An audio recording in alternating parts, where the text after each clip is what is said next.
Hello all, welcome back to our subject Computer Organization and Architecture. In the previous class we have seen about the basic operational concepts involved in executing an instruction. So how we are fetching the instruction from memory, placing it in the processor for execution in which takes place by ALU, okay, and the overall coordination is done by control unit. And we have seen about interrupt and also the bus structures, a simple bus structure which carries the information between the different functional units of the computer system, and also the speed issues we have seen in the previous topic. And in today's topic, the important topic, we are going to see the performance of the computer system. So how the program execution, how to improve the execution speed of the computer system, okay. So that's the performance, how to increase the performance of a computer system by making some changes in the hardware part, instruction set, okay. So those are the things we are going to see it in today's topic. So the performance, the most important measure of a computer is how quickly the execution completes, okay. If you run a program, how fast the program completes its execution. So there comes the performance. If the computer system is designed in such a way, something like if it is if the hardware design of the computer system is well managed, and whose instruction set, where the instruction set is nothing but an interaction between the hardware component and the software component, software system, okay. So if the instruction set of the computer is well designed, and the hardware design is also in such a way that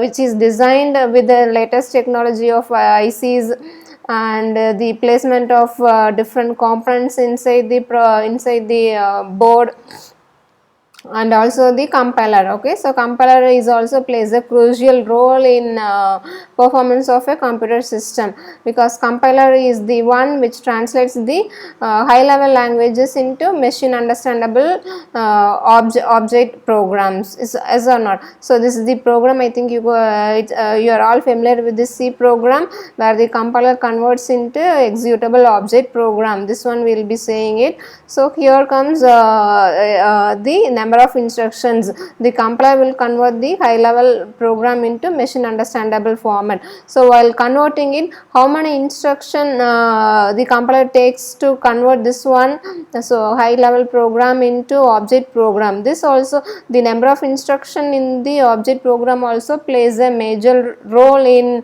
affecting the performance of the computer system, okay. So mainly we will be concentrating hardware design and instruction set, whereas we are not dealing much about the compiler design. So when we talk about compiler design, we have to study a different subject itself, okay, named as compiler design.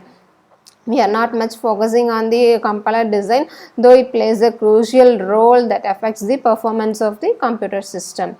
And as we discussed earlier about the bus structure, so processor time. So processor time is nothing but the time to complete a single service by single service which is given by the user, okay. If so single service in the sense, if you want to execute our C program, that is one type of service. How quickly the computer responds back to the user. So the, how long it takes, okay. So that's the nothing but the processor time. So processor time to execute a program, of course it depends on the hardware involvement, like main memory, cache memory, and the processor. So so why these hardware units are involved means, of course these units are coordinated together to get a execution of a single program. So for coordination in the sense, the data has to be fetched from main memory and has to be placed into processor. So how long it takes for this transaction via bus. So everything plays a crucial role in involving the performance of the computer system. Okay, and the processor and a relatively small cache memory. So relatively small cache memory means its size, its capacity is very less. Okay, so now today in today's technology, the cache memory is fabricated, that is inbuilt in a single IC along with the processor. Okay, so inside the processor itself we will be having the cache memory. Okay, so why we need to use cache memory means, so suppose if we want to if the execution of the program, while executing the program, if that program involves looping, so looping in the sense some set of instructions gets repeated. So to fetch that set of instructions each and every time while executing from main memory to processor, it takes a time. So to avoid that time between the transfer between the processor and the main memory, so we could place the repeated instruction in the cache memory. So whenever the processor needs that instruction, looping instructions, it could quickly fetch, which is inbuilt in the processor itself, rather than going back to the main memory, fetching it and coming back to the processor. Okay, so that's the concept lies behind the cache memory. So where the frequently accessed information will be placed in the cache memory, so to increase the performance of the computer system. Okay, and the next important thing we are going to see about the processor clock. Okay, so the processor clock in the sense the processor circuits are controlled by the timing signals, as I said early. So the timing signals are said to be the clock. Okay, clock is nothing but you will be knowing is which defines a clock is a regular interval, regular time intervals. A regular time interval is said to be a clock. Okay, so that we can say in different terms like clock cycle or clock period.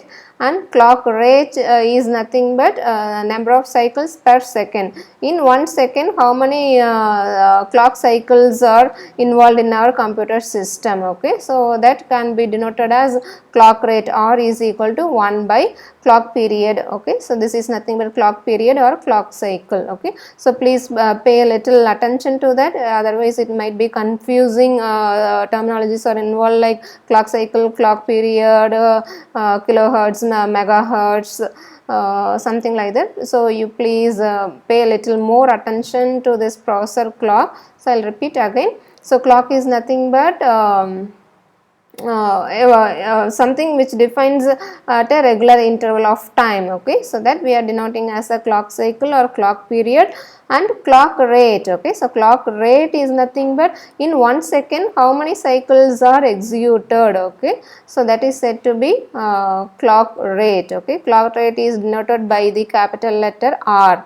R is nothing but 1 by P, or else we could get P from R using P is equal to 1 by R. Okay, so usually the clock rates in our computer system is we are referring it as hertz. Okay, I think you might have heard about the terminology hertz. Okay, hertz is nothing but number of clock cycles per second. In 1 second, how many clock cycles are there? So this involves the speed of the processor, the hertz.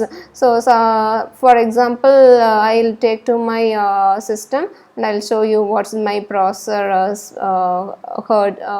speed is. Okay, see here, and I think you will get the basic information of my laptop. Here processor is 2.7 gigahertz Intel Core i7 processor, name this one, and its speed is nothing but 2.7 gigahertz. Okay,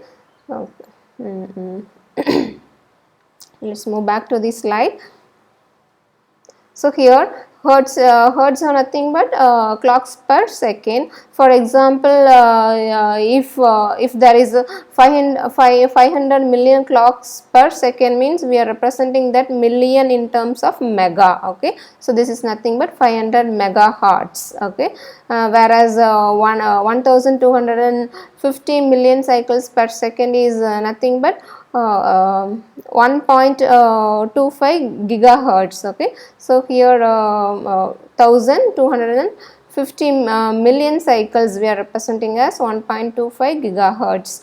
Okay, so here if our processor speed is of 500 megahertz means, so let's look into the clock period or clock cycle. So clock period or clock cycle is equal to 1 by r. Okay, so r is nothing but this clock rate. Okay, so that is 1 by 500 into megahertz. Mega is nothing but 10 power 6, so that is equal to 2 into 10 power 9 is nothing but 1 nanosecond. So 2 nanoseconds. 2 nanosecond is nothing but 1 clock cycle or 1 clock period. Okay, so 1 clock period is nothing but 2 nanoseconds. In 2 nanoseconds, one basic instruction will be executed. Okay, so usually to execute an instruction, that involves number of basic steps. Okay, so basic steps in the sense, for example, add a comma b. So here this is one instruction. To execute this instruction, our processor will take n number of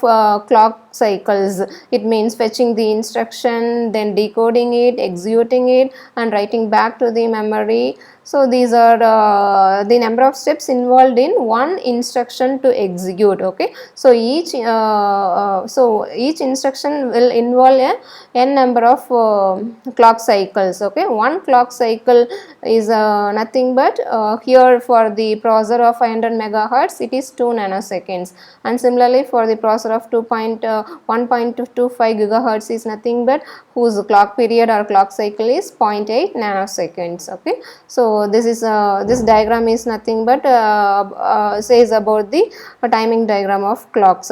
Okay, so one complete up and high value is up and low value is nothing but the clock. Okay, a regular interval, so it keeps on going high value, low. This is one clock cycle, and it keeps on going. Okay, so instruction starts from here, and one basic step is nothing but this one. Okay, so this time duration from here to here is nothing but one clock cycle. Here for 1.25 gigahertz for processor it takes 0.8 nanoseconds to complete this duration. Okay, so please pay close attention for this concept, because otherwise it will be little confusing for you. And after getting knowledge on the processor, clock cycle and clock rate, and we are going to evaluate the execution time of a program. Okay, so let's have the terminologies. Whereas the terms T is nothing but the processed time required to execute a program that has been prepared in high level language. Okay, so T is nothing but this is the processed time. Okay, so how long the processor takes to execute the program where the program is written in high level language. When a program is written in high level language, that needs to be translated into machine understandable instruction. Then while converting that machine instruction will have machine instruction will have a number of instructions, is it not? So as I had told you in the previous slide about compiler, let me go back and take you that this is something 1 2 3 4 5 6 7 8. Assume that this is of 8 instruction. Okay, so high level language is of 8 instructions. When we convert, say while conversion, this may vary, the number of instruction may vary depending on the quality of the compiler. Okay, so this is the actual instruction that needs to be executed by the machine, and not this source program. Source program is written in high level language, which where the user is comfortable to write this part. Okay, and that needs to be converted, and this is the thing actual program that gets executed in the computer system. Okay, so we need to be the processor has to be more concerned about the number of instruction involved in the machine language. Okay, so where here the term n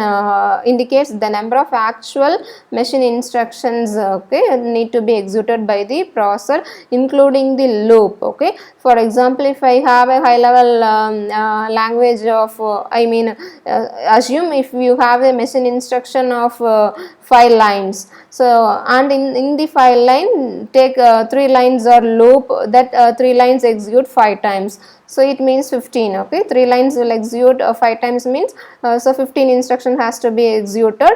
Apart from that, 2 more instructions, so totally 7 instruction. Though the machine instruction is of 5, the actual instruction machine instruction is 15 including the loop. Okay, so that here n denotes the number of actual machine instructions to be executed for this high level program. Okay, and here the term S is equal to average number of basic steps needed to execute one machine instruction. Okay, so here totally, as I said, 17 machine instruction. So to on an average, to execute a single instruction, let us assume S is the average number of basic steps involved in executing a single instruction, and R is the clock rate. Okay, so considering all these terms, we could come up with the execution time is equal to N into S by R.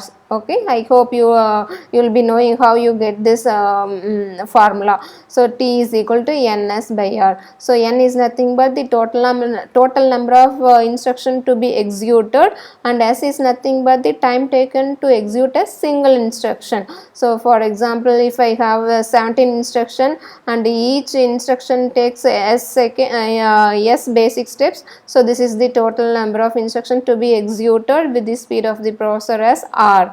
Okay, so this equation is said to be the basic performance equation. Okay, so this is nothing but the total time of execution of a program. Okay, our main aim is used to reduce this time T. Okay, so if we just tell me whether T should be more value or higher value. Yes, of course, T should be less value. So less in the sense it takes short duration to execute. If T takes more value, means it means that much time it takes to execute our program. Our main aim of the computer designer is used to reduce the overall time of T. So do you have any idea how to improve T value? Yes, of course, the numerator value has to be low and the denominator value we have to increase, then only the overall T value will be reduced. Okay, so our main goal is to reduce T. So total execution time should be very less. Okay, then only the performance of the computer system is very high. It means it responds back in a very short duration. Okay, so just theoretically we have said, so we need to reduce N and S value, and R value we have to increase it. So this involves this is not this is theoretically okay, but to implement it in a real time, of course it takes a lot of effort. So we cannot simply decrease this one and increase the clock rate. That involves a lot of technology to improve this. Okay, to reduce N and S value and to improve R value, it involves a major steps. Okay, so it involves a technological change to reduce the value T. Okay, so hope you are following along with me. And the one more part to increase the performance of a computer is the concept called as pipelining and superscalar operation. Okay, so normally the instructions are executed one after the other, but it is not so. Okay, there is no need to execute the instruction in a serial manner. Serial in the sense, if we have 5 instruction in our program, means first instruction gets executed, then second instruction, third instruction, fourth instruction, fifth instruction. If it executes one by one, we are saying as a serial execution. So if the thing goes like this, means it will take longer time to execute. So we could overlap the instructions. While one instruction is reading the memory reading the data from the memory, we can allow the other instruction to do some other operations. So that is the concept lies behind the pipelining. So pipelining here is to overlap the execution of an instruction. Okay, so this diagram will clearly explain what pipelining is. Okay, so non-pipelined is nothing but the serial execution. Consider an example of executing this instruction. So add R1 and R2 value and submit the result in or store the result in R3. Okay, so while this instruction is happening, so at the same time the processor can go and read the next instruction. Okay, so for this instruction there may, for this program, for this instruction there may be instructions below and above, is it not? So while executing this instruction, the processor can go and fetch the other instructions simultaneously. In such a way, by overlapping the instructions, we can improve the performance of the computer system. So here is the concept of pipelining. So here fetch one, execute one. So instruction 1 is fetched. Fetching means reading the value from the memory. Executing means executing that instruction. This for simplicity it is given in 2 steps, but actually it involves n number of steps, like we cannot execute the instruction immediately after fetching it. After fetching, the processor has to identify what that instruction is. So the instruction needs to undergo decoding. After decoding, it will go for executing the instruction, and while execution it may depend on some other memory value. So in that time memory access will be required. After that we will be storing back to the result either to the processor or to the memory, processor register or to the memory. So here 2 instructions are fetched. So here instruction 1 is fetched. It means one instruction is reading from the memory. Okay, and in this clock cycle, and in the next clock cycle, while the first instruction is executing, the processor will go and read the second instruction from the memory. Okay, there will be no clash between this cycle. Okay, here the processor is busy, the ALE is busy in executing this instruction 1. Simultaneously the second instruction could be fetched from the memory. Okay, so and while executing the second instruction, the processor will go and fetch the other instruction. Is it not? So here in this way we are overlapping it. While in this is one clock cycle and this is one clock cycle. So here while in this clock cycle, so 2 things are happening at a time. So instruction 1 is executing, simultaneously instruction 2 is fetching the value from the memory. So this concept is said to be pipelining. It means overlapping of the instruction. Why we need to overlap? So we don't want to go for serialized execution, which it will take longer time. So see here, to fetch the instruction in the non pipeline or serial execution, see here instruction 2 is fetched in the 3rd clock cycle, whereas in pipelining instruction 2 is fetched in the 2nd clock cycle. We have saved 1 clock cycle, which means we get faster response in pipelining. Okay, so hope you will get the basic knowledge on pipelining, and we will see about superscalar operation. It means multiple pipelines, that's it. Okay, multiple instruction pipelines are said to be superscalar operations. So the ultimate goal of pipelining and superscalar operation is we need to reduce S to 1. Okay, it could be less than 1, means of course the marvelous execution of our computer system. So our goal is to reduce reduce S. So I hope you will be knowing the term S. S is nothing but the number of basic steps involved in executing an one instructions. To execute one instruction, how many basic steps are involved? Okay, how many cycles are required to execute that one instruction. Okay, so superscalar is nothing but having multiple instruction pipeline. So here we have 2 sets of instructions. Okay, we are fetching and executing 2 instructions at a time. Okay, so 2 instructions fetching is happening at a time, followed by, while the 2 instruction is decoding, the next set of 2 instruction is fetched, and this is when the first set of instruction is in execution, the second set of instruction undergoes the decoding part in the same cycle. So this is clock cycle 1, 2, 3. And in 4th clock cycle, when the first instruction set goes for memory access, the second set of instruction will go for executing it, and in the next cycle the first instruction execution is over and it write back the result, and here at the 1 2 3 4 and fifth clock cycle, the second set instruction moves for memory access, third set goes for execution, and fourth set goes for decoding, and fifth set of instruction goes for fetching. So this is the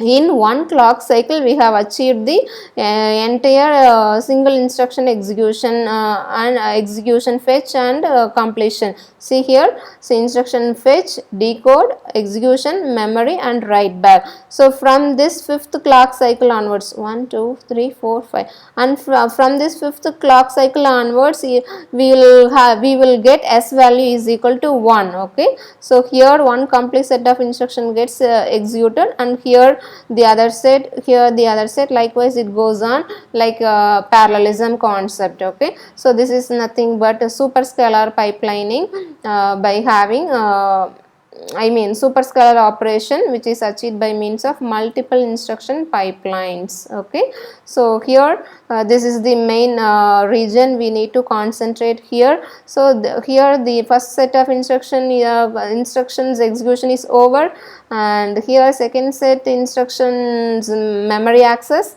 here third set instructions execution, likewise it goes on, and in this clock cycle you could think of it, a complete single instruction execution is possible.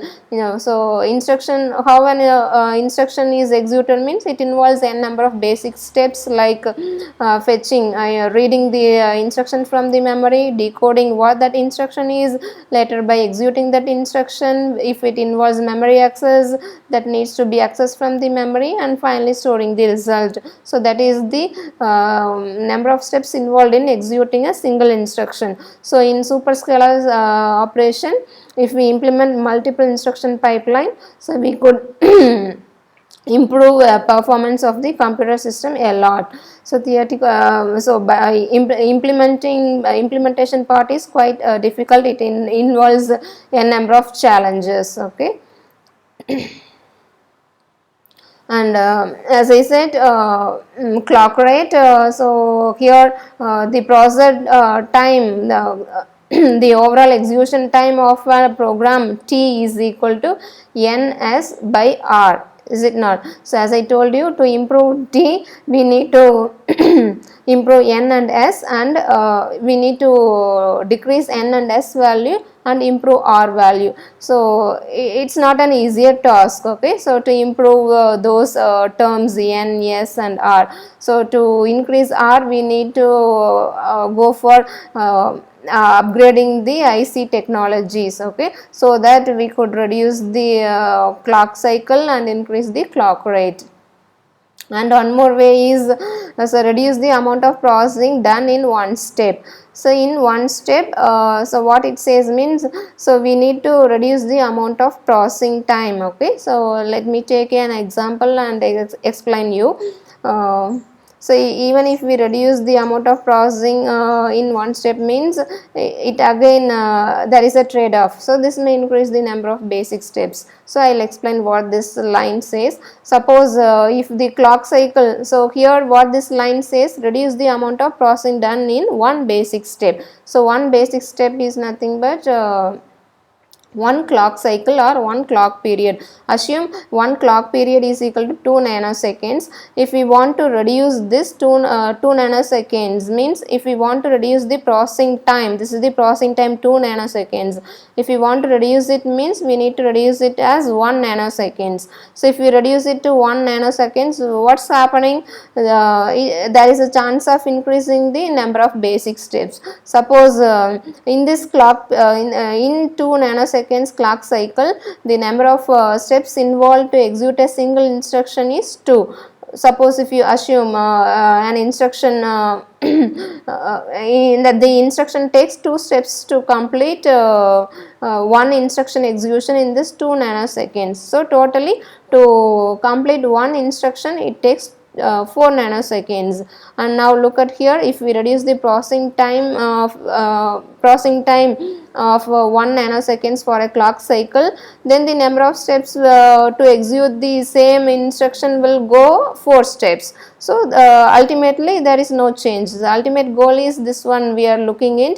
Here the 4 nanoseconds and here 4 nanoseconds. So reducing the amount of processing time of course may have the chance of increasing the number of basic steps. So the end result is nil. So we haven't increased the performance of the processor to reduce the processing time. So the one way is only by increasing the R is nothing but the clock rate, by making the improvement in the integrated circuit technologies that will overall affect the processor performance. And of course the processor is independent from the memory, so whose memory access time may not be reduced. Okay, so by the only way to increase the clock rate is to improve the IC technologies. Okay, so hope you are following with me. And the instruction set, when we speak about the instruction set, as I said in the early example, if we increase the if we reduce the processing if we reduce the amount of processing time, the number of steps gets increased. So there is always a trade-off. For example, if we want to buy a good quality computer, means we need to spend a lot of money. So it means when we spend a lot of money, we will get a good quality product.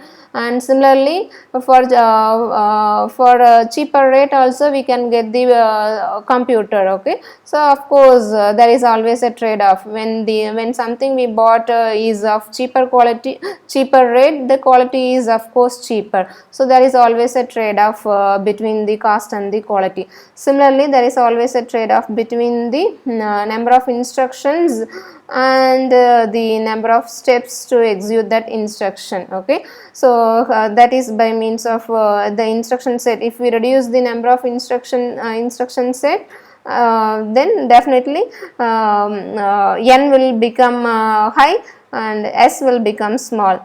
And if the complexity of the instruction is high, then number of instruction of the program will be reduced, whereas the time to execute that single instruction will be large. Okay, so that we are saying as a RISC and CISC. Okay, reduced instruction set computer, complex instruction set computer. So complex instruction set computer means n value will be small. N means the number of actual machine instruction. So okay, so if n value is small, then there is a chance of having s value to be large. Okay, so s is nothing but the number of basic steps involved in executing that single instruction. So there is always a trade-off between n and s. N increases means s decreases, s decreases means n increases.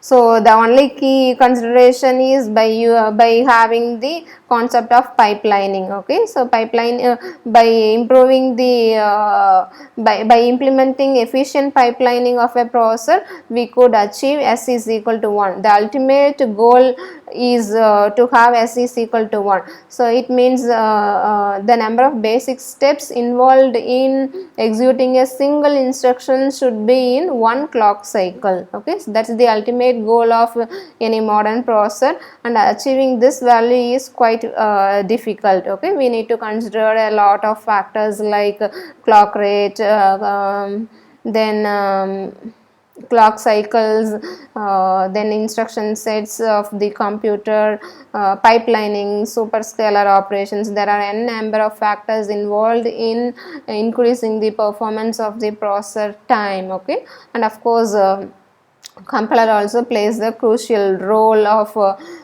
because why it is playing a crucial role means it only gives n value. Okay, so n is nothing but number of actual machine instructions that to be executed by the processor to complete a single service, or else to complete a program execution. Okay, so we need to have a good quality compiler. So the designer of the compiler installer and the processor designer has to sit together and work it out, sort it out to have a high quality compiler that supports the processor to reduce the n value. Okay, our ultimate aim is to have as much as less value for t by reducing n and s value and increasing the clock rate by changing the technology in ICs. Okay,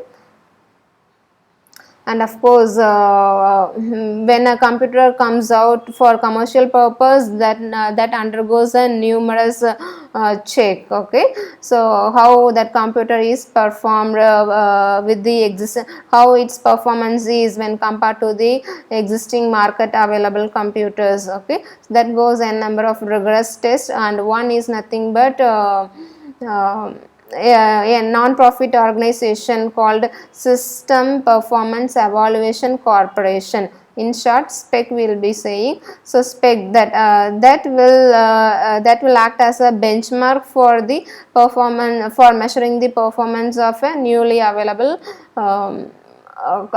commercial computers. Okay, so there they involve they'll undergo a rigorous test of the newly available computer by making rigorous test in various domains like game playing, then complex numerical values involved in astrophysics, so quantum chemistry, and large huge volume of database values. So likewise different domains it will take and apply those complex programs into this new computer instruction set, so to measure the performance of the computer. Okay, so this spec won't go for simulation, it will actually compile and run that program. Okay, so usually it will compare something like this. Its rating is given as running time of the reference computer, where the spec will have the reference computer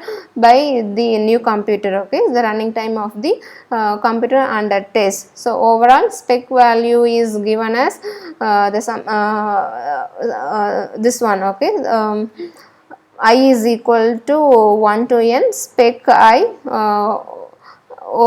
then whole bracket 1 by n. So here what it says means, so the n, it says the computer undergoes n number of domain tests like gameplay. It ranges from complex game playing to database collections to numerical values. Okay, it take all kinds of values. Okay, so to check the performance of the new computer. Okay, so this spec is a non-profit organization that provides a benchmark for testing the newly available computers to measure its performance. Okay, so hope you all understood today's topic, performance of a computer system, which involves various factors like hardware design to instruction set and compilers. Okay, and we have seen about the clock rate, clock cycles, pipelining, superscalar operations. Okay, and how to improve t by increasing n and s, by decreasing n and s value and increasing the clock rate. Okay, so I hope this is quite a little mathematics involved. Please listen carefully, and if you have any queries, just ask me. And with this, our topic is over, and we will see you in the next session. Thank you.